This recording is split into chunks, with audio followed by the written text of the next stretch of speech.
Hey, it's David. Welcome to Social Saturday. This week I have a special guest. She grew up in Ireland and moved to England in 1970. Now, she has had a most interesting career since she started with Pan Am, and I'll let her tell you the story.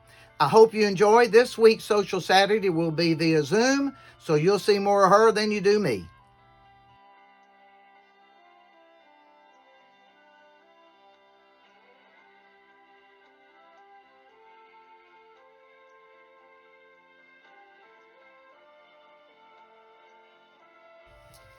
So, Johanna, tell us what you were doing prior to being hired with Pan Am.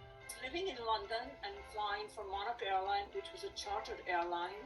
And actually, it was very exciting because we had round the world charters. And I was very young and naive and excited and loved flying. And then I came to Pan American in 1970. So you were flying for Monarch Airlines, doing a round the world trip. Sound like it was a great job. Why did you decide you wanted to work for Pan American? Well, I wanted to come to the United States, and in my naivety, I said to my girlfriend, "Oh, she said, let's apply to British Airways." I said, "No, I don't want to work for British Airways. I'd like to fly for Pan Am." I mean, I had no idea how difficult it would be to get in. So we applied, and actually, we both got hired. So, Johanna, what was your favorite trip to fly with Pan Am? And don't say Paris. I tried many, many destinations, but I absolutely loved Paris. I mean, I just felt at home. I don't speak French. My language was German, and I love Paris. It just felt I'd been there before. Every time, I still love Paris. It's one of my favorite cities. Favorite places to go? So, after 16 years of flying, I know you made a move within Pan Am, a move that you didn't necessarily want to make because you enjoyed flying so much. Tell us about that. Well, prior to leaving flight service, I was training flight attendants, for the upgrade purser class. I was also helping the union to help flight attendants that had a substance abuse problem. Because I'm a recovering person myself, David, and I've been in recovery for 44 years now. Oh, wow. And that was one of my very, very privileged things to do. And so the medical department were looking for somebody to start an employee assistance program, and the manager of flight service had recommended me. So I went into Pan American's medical department and started their employee assistance program. I didn't really want to leave flying, but I did. And I went and started Pan Am's employee assistance program. And then I continued my education because I thought if I'm going to be in the role of counselor, I wanted to be the best that I could be. And when Pan Am, of course, when Pan Am Lockerbie happened, I was, assigned to go to London and Lockerbie and work essentially with the Pan Am employees, but it went over into working with the families and so on. And then we realized we didn't really have a program, that we needed to have trained people. And so I got very involved with that. Then Pan American went under and TWA recruited me.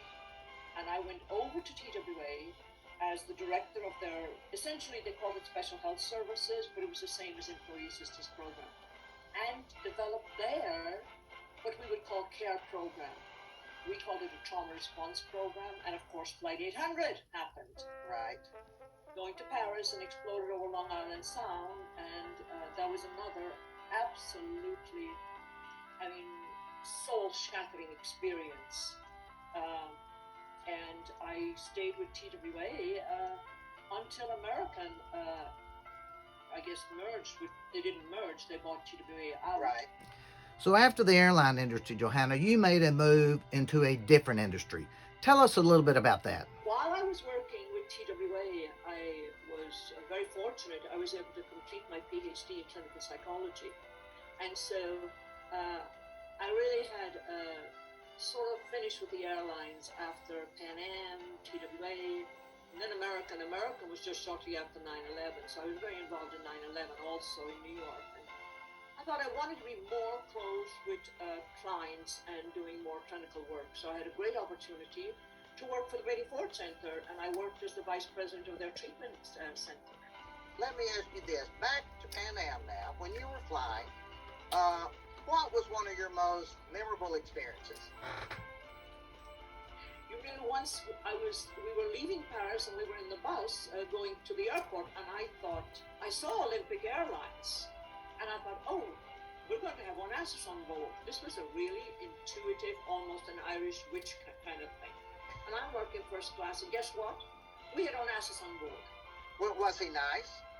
Was he nice? He was fabulous, fabulous.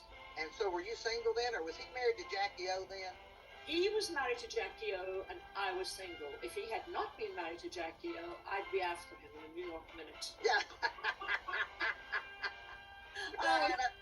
I would have married him. If Oh, I'm sure you would have, and you wouldn't be doing what you are today. You'd be living in the big house.